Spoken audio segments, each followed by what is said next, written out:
Good morning, students. Welcome back to economics first year class. So in yesterday's class, we started the 9th unit, and in that we discussed the barter system and the functions of money. In today's class, there is one more question. There are two more questions are there. That is regarding the central bank functions and causes of inflation. These two are the most important for the SAQs. Now let me start with the first question, that is functions of the central bank. What are the functions of the central bank? It is important for the SAQs. SAQ answer. Okay. Come to the functions of central bank. Okay. Functions of central bank. Central bank. So this central bank, we can call it as a Reserve Bank also.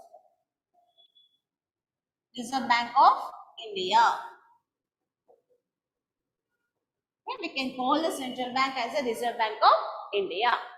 This Reserve Bank of India, it is the apex bank. Apex bank means it is the highest bank in our country. This Reserve Bank of India, it started functioning from April 1st, 1935.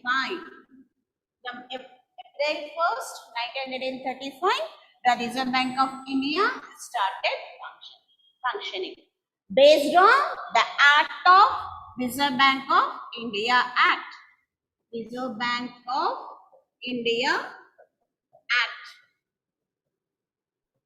of 1934. The Act was made in 1934. It came into practice from the 1st April 1935. So before you going to write the functions of the central bank, just write a brief introduction about this. What you need to write? The Reserve Bank of India, which is called as a central bank, okay, which is the apex bank, that is the highest bank in the India. The Act was made in 1934 and it started its functioning from the 1st April 1935 onwards. Okay. Next.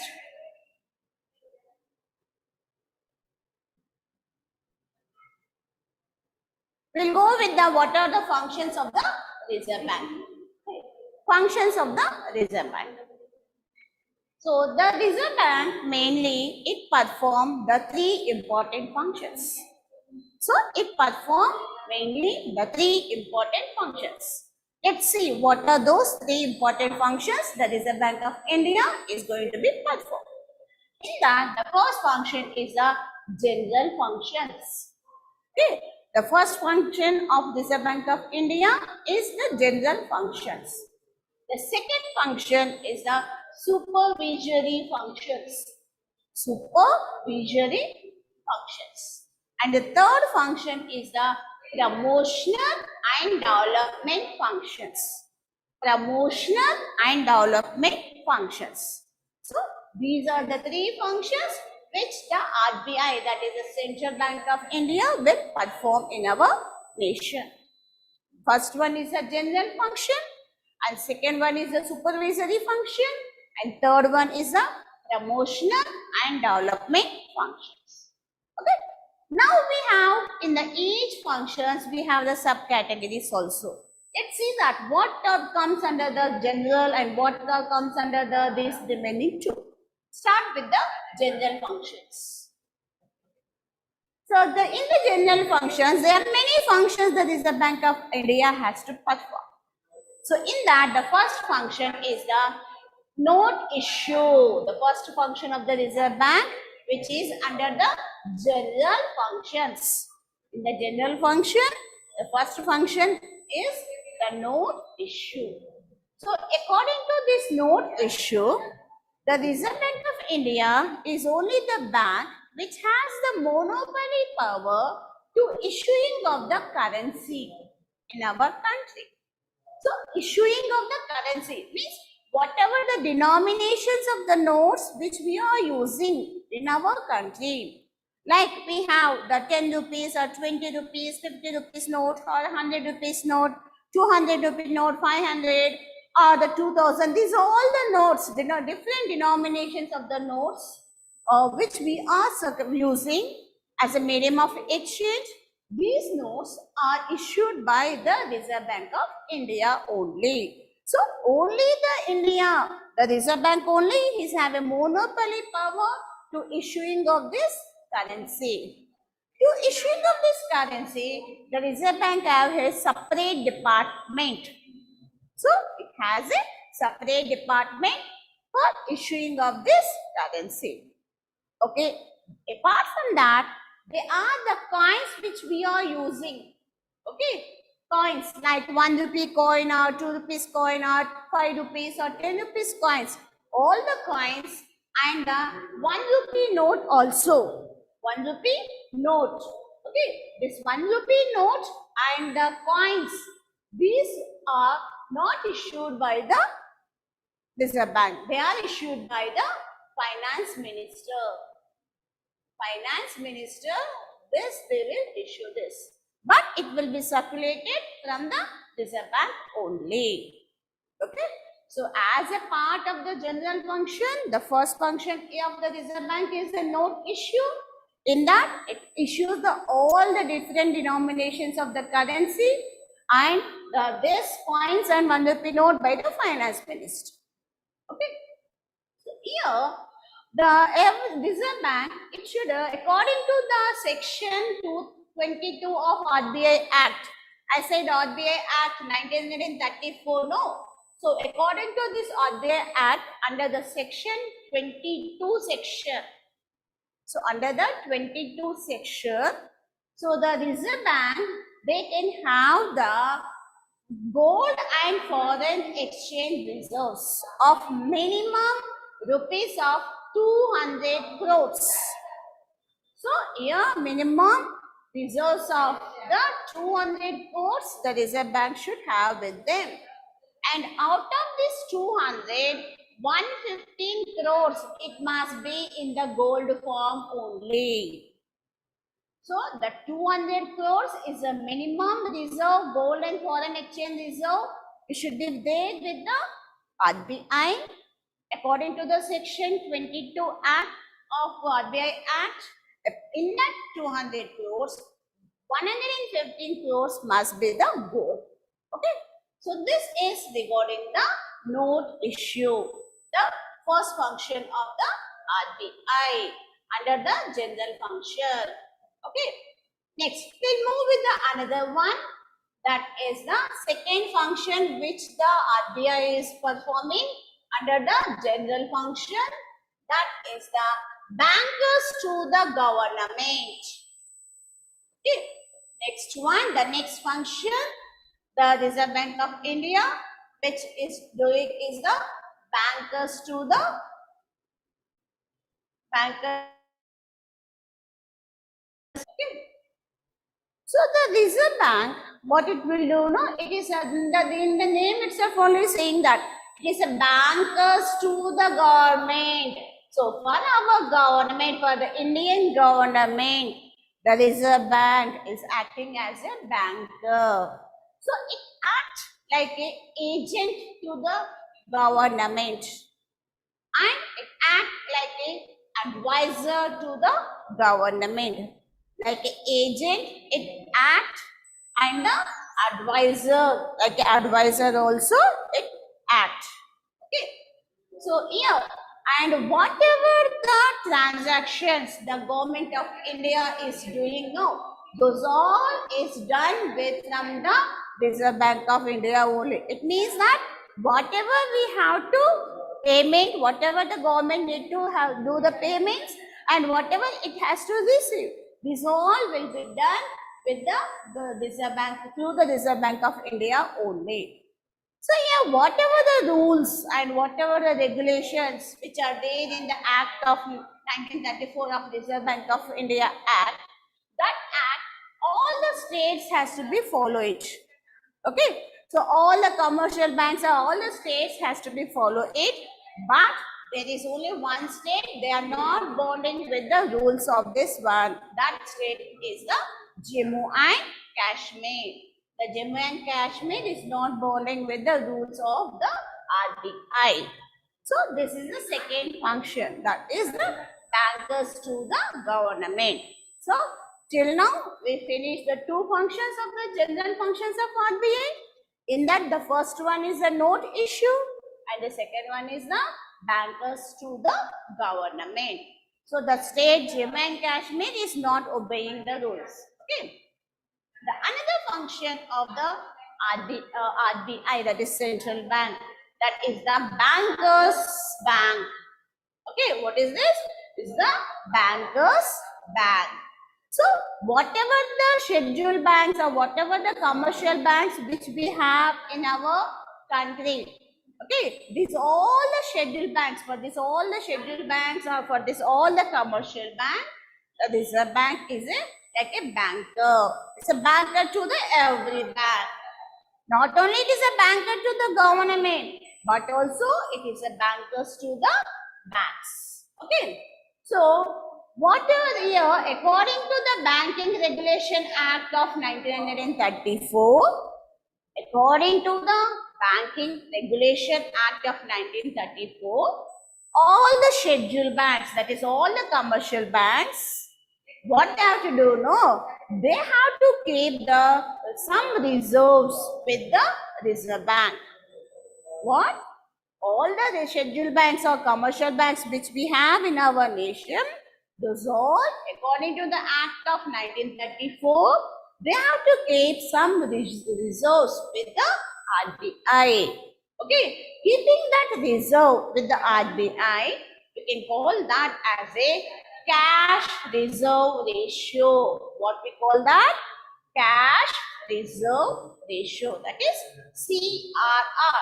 C for cash, R for reserve, R for the ratio. So all the commercial banks, they are keeping some reserves with the RBI according to this act. That is one thing.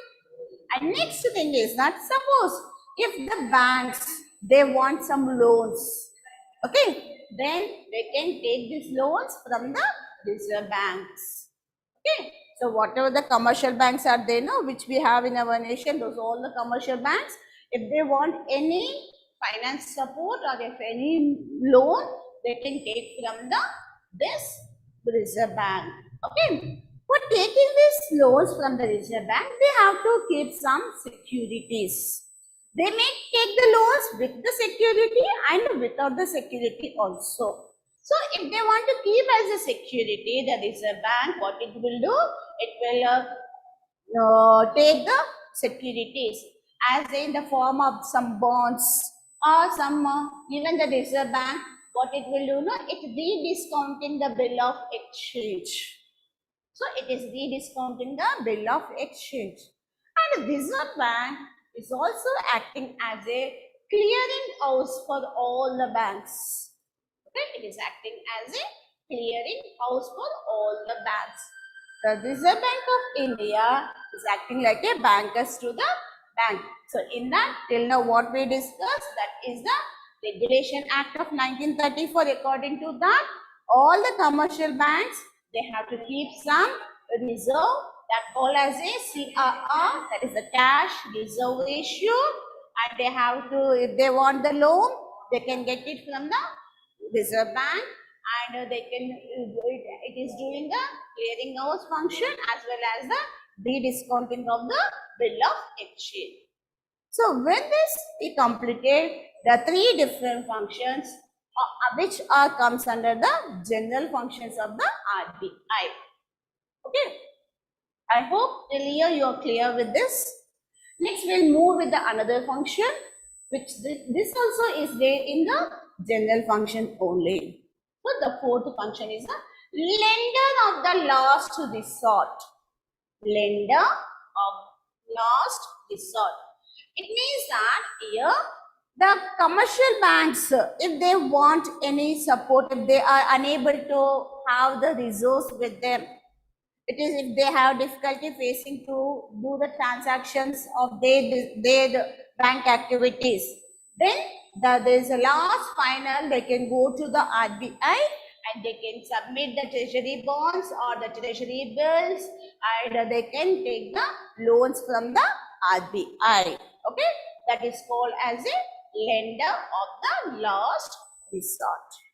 Okay, so with this 4 different functions of the RBI, we finished. Next, we have some more functions in the general function only. That is the custodian of foreign exchange reserves. Custodian of foreign exchange reserve. So, as the RBI is a member in the IMF, that is International Monetary Fund. So, as a member of RBI in the International Monetary Fund, it is a responsibility of the RBI to keep some foreign exchange reserve with them.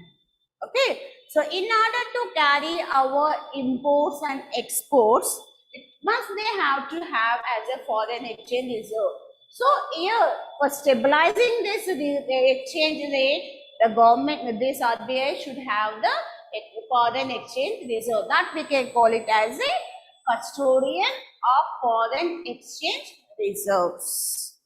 Okay, so this is another function which RBI is performing. This also comes under the general function. The next function of RBI is the clearing house. Okay, clearing house. Here, generally, whatever the checks, okay, the commercial banks, generally you can see that the people, the business people, they'll get the checks. Okay, but they may get the check in the account which they don't have. Then what they have to, how they can clear this check? They can go to the bank in which they are having the account. They got the check which they don't have the bank account in that. But what they can do? They can go to the bank in which they are having the account and they can deposit that and they can withdraw the money. It means that the RBI is clearing the checks.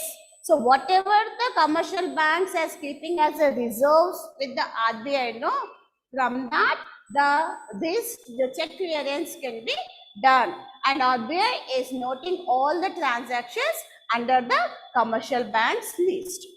Okay, so that is called as a clearing house. Next one, control of credit. Control of credit. So in this control of credit, the RBI is controlling the credit. Means whatever the loans the commercial banks want, okay, it is providing to them. So that is called as a controller of credit. So these all are controller of credit, clearing house, custodian of foreign exchange reserves, and bankers to the banks, and the lenders of the last resort, and the bankers to the government, and note issue. These all are the general functions of the RBI. So in the beginning itself, I told you that the RBI is performing the 3 different functions. In that, the general function. So till now, we observe what all comes under the general function. Like note issue, bankers to the government, bankers to the bank, custodian of foreign exchange. Okay, these all comes under the general function. Okay. Next, we'll move with the another function of RBI, that is the supervisory function. Okay.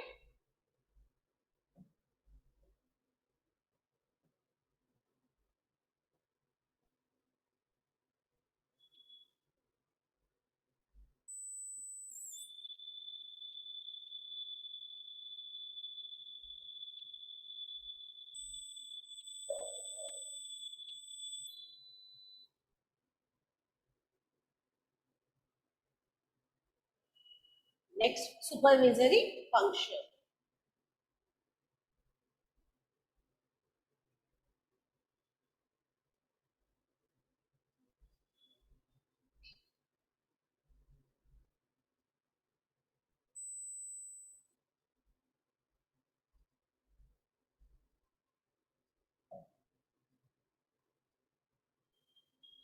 Next, supervisory function. So the second function of RBI is the supervisory function. So what does the RBI will do? No, whatever the commercial banks which is working under it, no, those all the commercial banks, and whatever the different cooperative banks are there, no, that cooperative banks. So are the commercial banks as well as the cooperative banks, the RBI will do the supervision and it will control these banks. Okay? Then how it is controlling this bank? In this bank, RBI is controlling this commercial and cooperative banks using of the giving the licensing, inspection of the banks. Sometimes they are amalgamation of the banks, means the merging of the banks with one another. Okay, so like this, the RBI is supervising the commercial banks and the cooperative banks. So issuing of the licensing, inspection of these banks, and merging of the banks with each other. So this way the RBI is performing the supervisory function.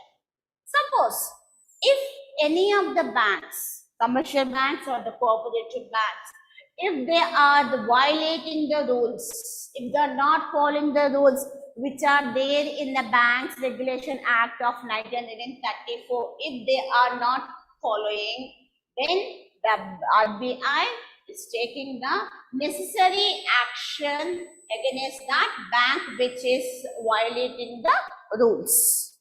Okay, so this is about the supervisory functions of the RBI. Okay, so first one is a general function and the second one is a supervisory function. It means that it is controlling and checking and inspecting all the commercial banks and cooperative banks with the help of giving the licensing or the inspecting of the banks or the amalgamation of the bank. If any bank they are violating, then they are taking some necessary action against that bank. I hope here you are clear. Next, we have another function, that is general function is completed and the supervisory function also completed. Next, we have the third function, that is the promotional and development function of the RBI. Promotional and the development function of the RBI. So in this promotional and the development function of the RBI what it do, no? So it establish the banks, different branches of the banks throughout the India, so that the people they can utilize the services of the banks. Apart from that, it is establishing some of the banks which are helping for the agriculture, like NABARD. Okay, creating of the NABARD, starting of the NABARD. This NABARD was formed in 1982. It is started functioning of 1982. Mainly this NABARD is giving the loans only for the agriculture who are there in the rural areas. Okay. And apart from that, as a part of the development function, even they are the Reserve Bank of India, it is establishing some of the banks which are giving the finance to the industries. Okay, the industrial banks. So, establishing the banks for the industries, establishing the banks for the agriculture, and spreading the different branches in the India, so that the bank services the people can utilize. So, these three will come under the development and promotional and development of the RBI. Okay. So, our question is, what are the different functions of the central bank or the RBI bank? First, we have to write the introduction, when it is started functioning, that is 1st April 1935. So, when it was formed as a private bank, children. It's when it was formed, now when it was started functioning in 1935, the RBI, that is central bank, was formed as a private bank. Okay, with the 5 with the 5 crores of the rupees, it started functioning. But in 1949, it was nationalized. From 1939, the central bank became the national bank.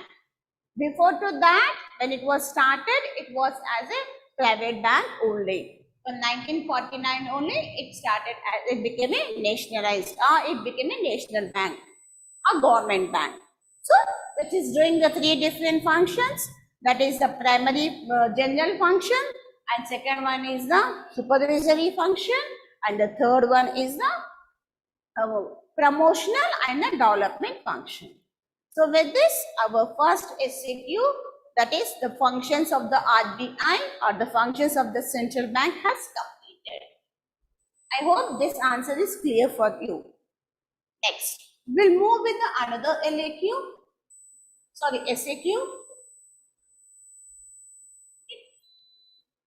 So our next SAQ, that is, what are the causes of inflation? Causes of inflation.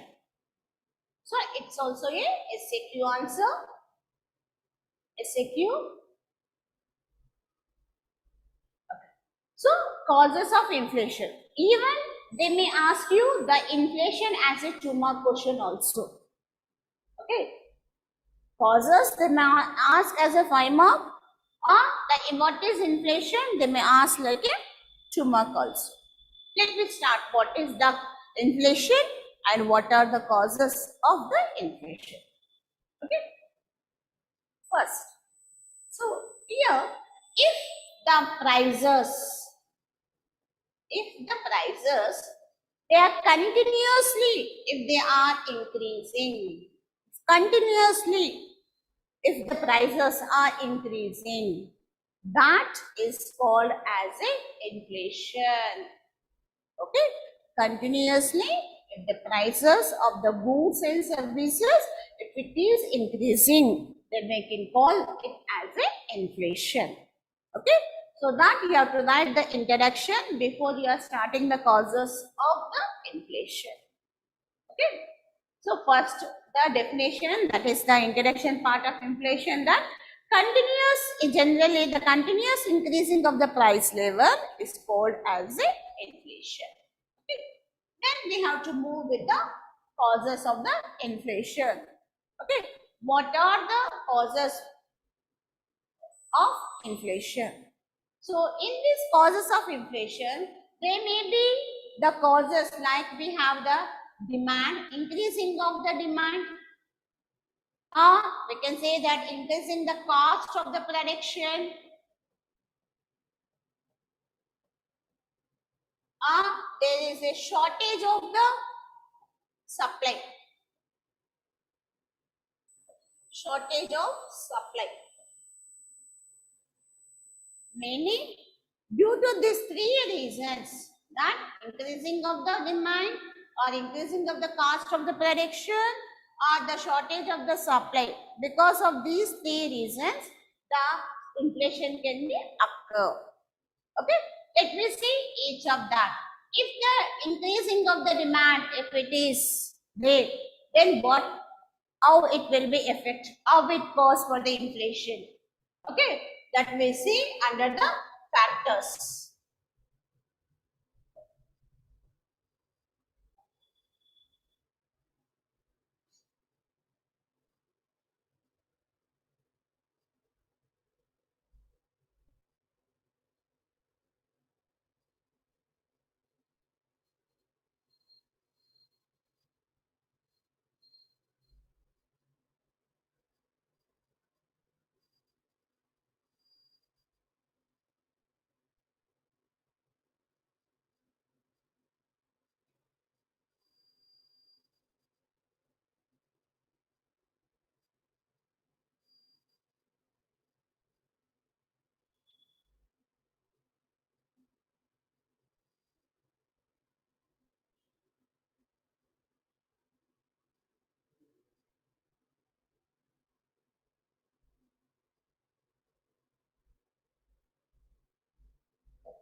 Okay.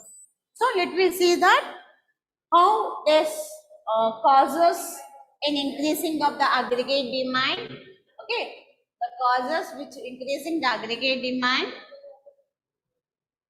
Aggregate demand means the total demand, no? So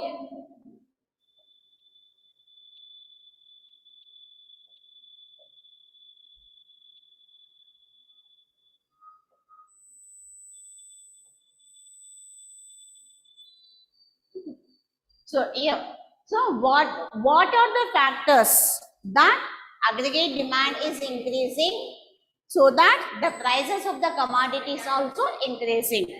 Okay, when it is increasing the demand, it will be leading to a inflation. So let me see that. Let me observe that. What are the factors which are increasing the aggregate demand?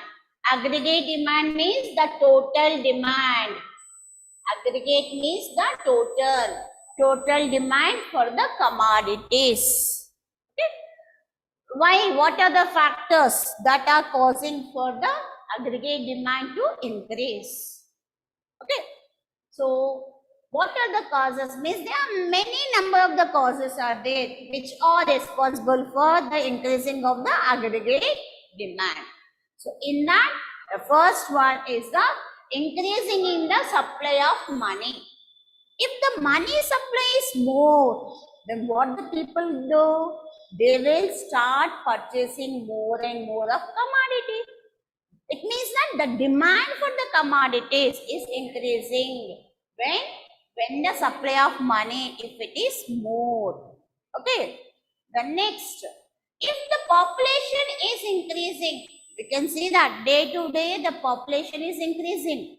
If the growth of the population, if it is increasing, definitely the demand for the more goods.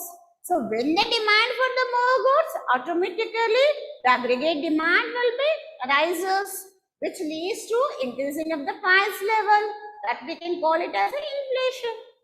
Okay. First thing I told, increasing the supply of money. The second one is increasing of the population growth. Then another cause for the increasing in the aggregate demand is that the planned and non-planned expenditure by the government. Government will do so much of expenditure for the people, isn't it? Like constructing the road or constructing the hospitals, providing the buildings, parks, or constructing the projects. Okay, so these are the expenditures which the government will do. There are some expenditure which the government will have a plan and they'll do it. There are some expenditure because suddenly floods takes place, then the government has to support the people. So we have seen the train accident. So for that also the government has to do some expenditure. So these are non-planned expenditure. So what the government has to do? Yeah, they have to do so much of the expenditure. For the planned, this expenditure, it may be a planned one or the non-planned one. So when this expenditure the government is increasing, automatically what happens? The demand will increases. When demand is increasing, the prices also is increasing. So that is another cause for the inflation. Next one, another reason is increasing in the per capita income. Increasing in the per capita income. We know that per capita income is nothing but the average income of the people, isn't it? The average income of the people. How we derive this per capita income? National income divided by the total population, isn't it? Total population. Okay. So when the national income is increasing and the total population, if we divide the national income with the total population, then you will get the per capita income. So when the per capita income is per head, the income is increasing, or the average income of the people, if it is increasing, then what they will do? They will demand for more commodities. Okay. So this leads to the increasing of the aggregate demand. Then when people they have the more earnings, then their incomes are more, then definitely they will purchase the more commodities. So with this, the demand will increases. Okay. The next one, another one, is increasing in the investment on development project. Okay. The government is investing some amount on the development project. When the government is investing this amount on development project, the people will have get a chance to employment opportunities. When the employment opportunities are there, then incomes will be increases. When incomes increases, again the demand will increases. With this, the prices will increases. Okay. The next one is the people. Some people, they may have the black money with them. So what the people will do now? They started increasing the spending of this black money. So when the black money is spending, increasing in spending of the black money, that also one of the reason to increasing the aggregate demand. Okay. Next, another one is the availability of the credit.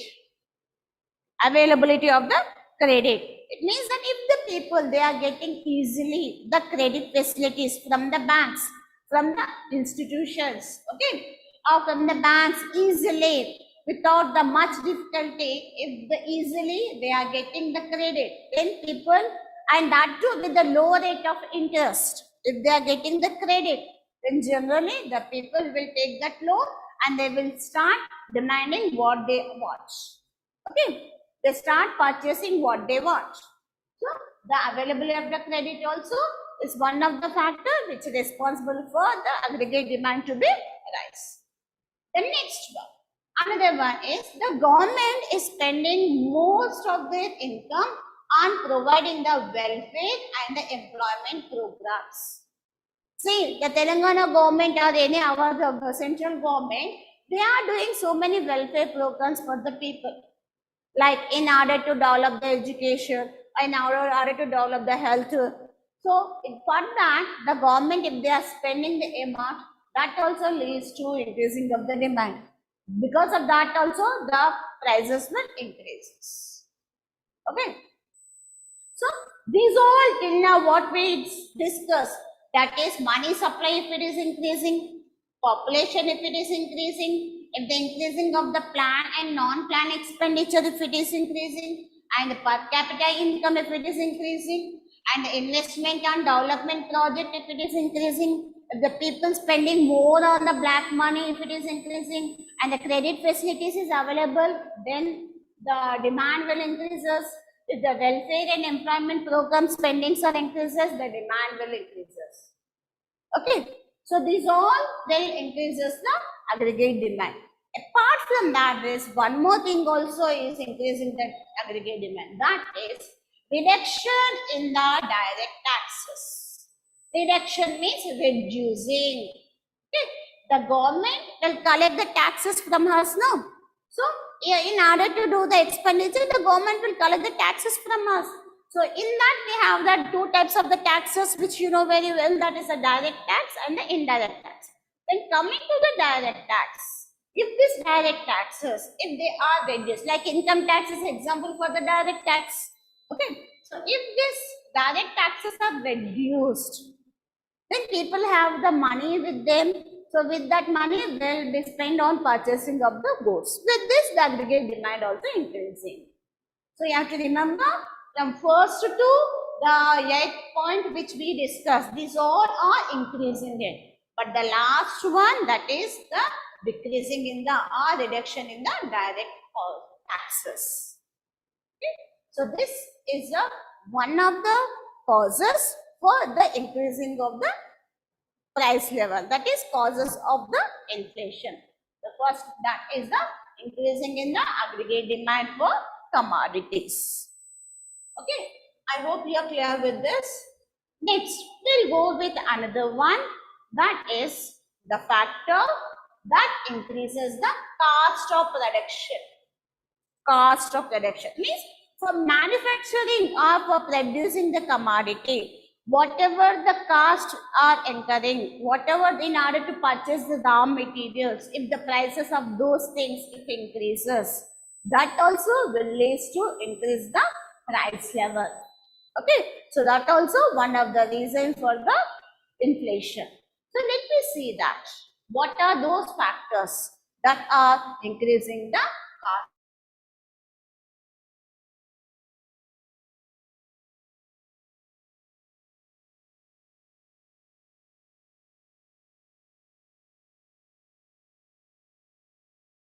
Production.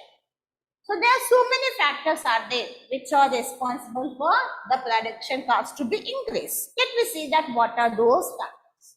So in that, the first one is resources. So inefficient allocation of resources. See, it means that the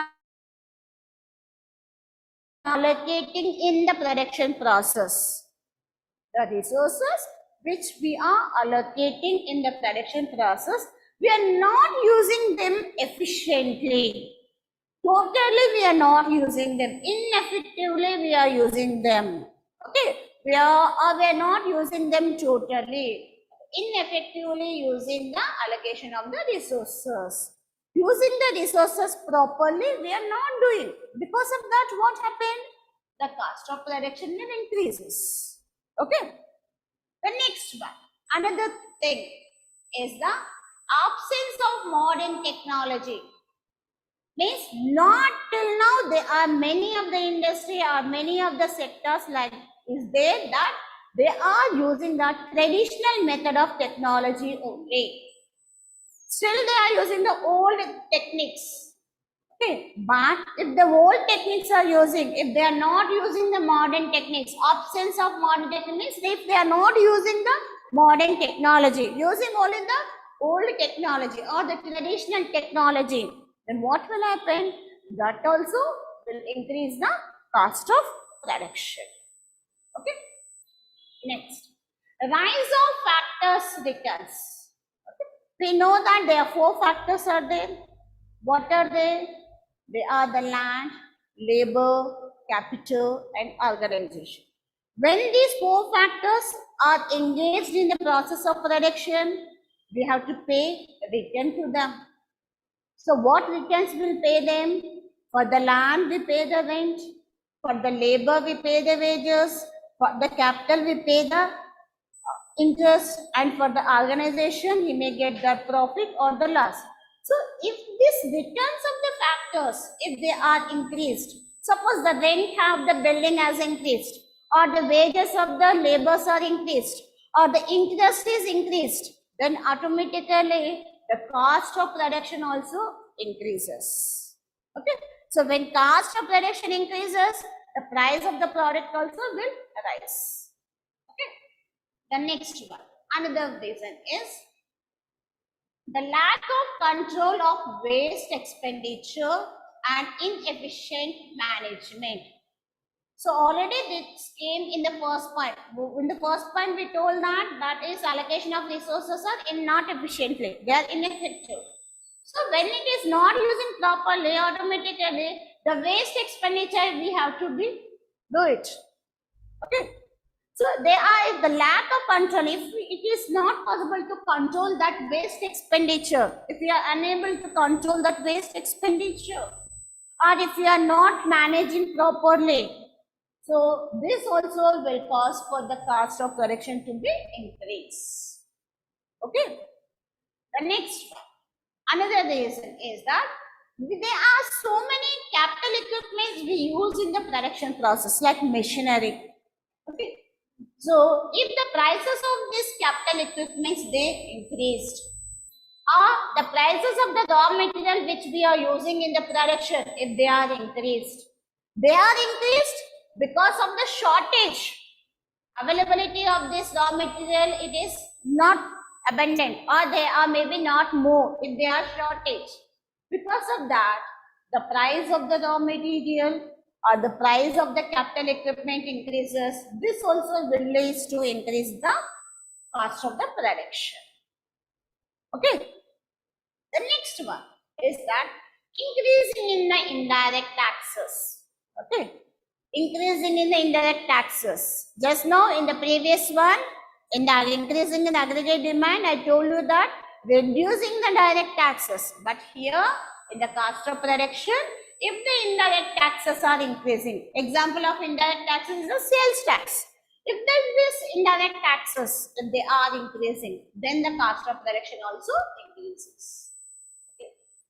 Apart from that, there are some machinery is there, some capital equipments are there. If we are not, it's not available in our country, then what we are doing, that machinery equipments we are importing from other countries. Okay. If the importing of this machinery equipment, if their prices are high, it means that imports we are getting at the high prices. Then that also leads to increase in the cost of production. Okay. Then the another reason is that whatever the domestic currency which we are having now, okay, if the value of the domestic currency, if it is reducing, the value of the domestic currency, if it is reducing, then also the cost of production will increases. Okay. So these are the factors which are responsible for the cost of production to be increased. So when cost of production is increasing, the price level will increases, which is responsible for the inflation. Okay. To complicate, increasing the aggregate demand and increasing the cost of production. Next, the third one. Go with the third one. Then the factors causing inadequate supply. Inadequate means not sufficient, shortage of supply. Shortage of supply. So let me know that what are the factors which are causing for the shortage of the supply. In the first one, you can see that is the lack of availability of institutional credit. Okay. Institutional credit is not getting easily. Availability of this credit from the banks, it is not possible. It is very difficult to get a loan from the banks or get a credit from the banks. When it is shortage of the credit, it is there. What will happen? The investment will be the low. There will be shortage in the investment. Then investment is not there. The production will be less. There will be shortage of the supply. When supply is shortage, the prices will be increases. Okay. The next one is the lack of available. Lack means shortage of the availability of the raw material and the inputs. Whatever the raw material, whatever the inputs which we are using, if they are not sufficient, okay,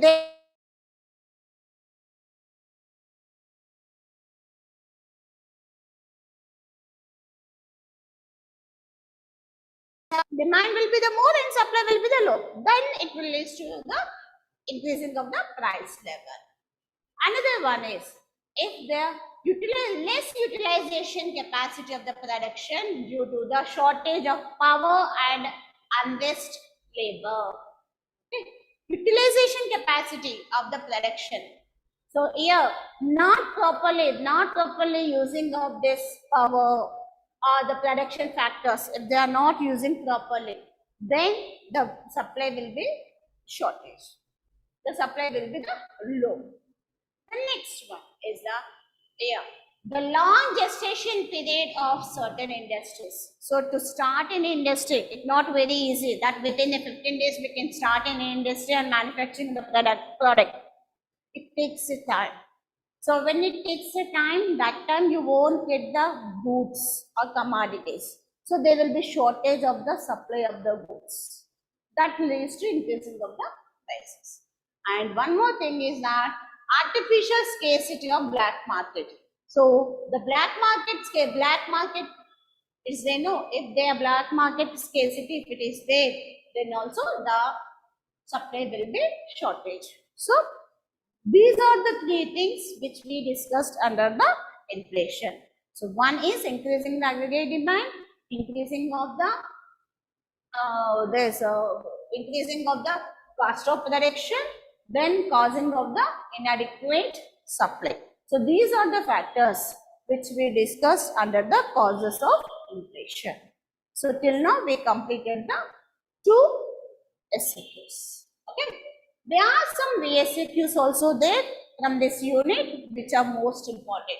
Let's see that what are. So they are in between, there are some example of some when we discuss about the functions of money and the functions of the central bank. From that also, any one of the function they may ask you for the VSAQs.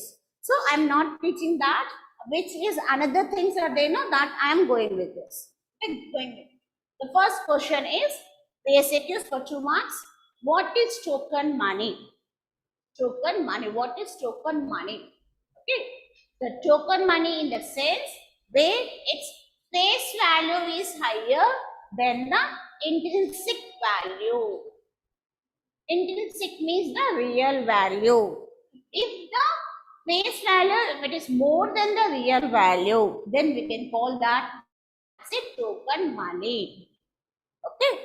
If the face value, it is higher than the real value, then it is called as a token money. Example, all our coins like 1 rupee, 2 rupee or the 5 rupees coins. Okay. The next question for the VSAQ, that is what is net banking, and explain the merits of it. Most important children, net banking. Yeah, this net banking, we can call it as a internet banking. You know very well, nowadays everyone is using this internet banking, or we can call it as a online banking also. Online banking or internet banking.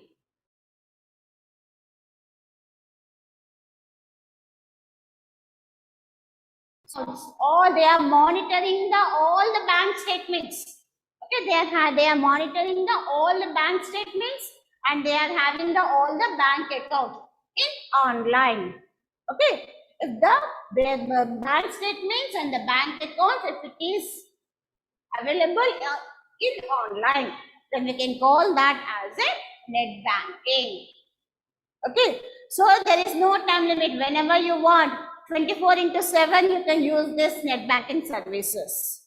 Okay, and then when we see the merits of this online banking, the merits, if you see that, there in the online banking, the rate of interest, it will be the high. And you have to pay very less fees for depositing in the account. This is the advantage here. You for depositing, you have to pay the less amount, for you will get the more interest rate.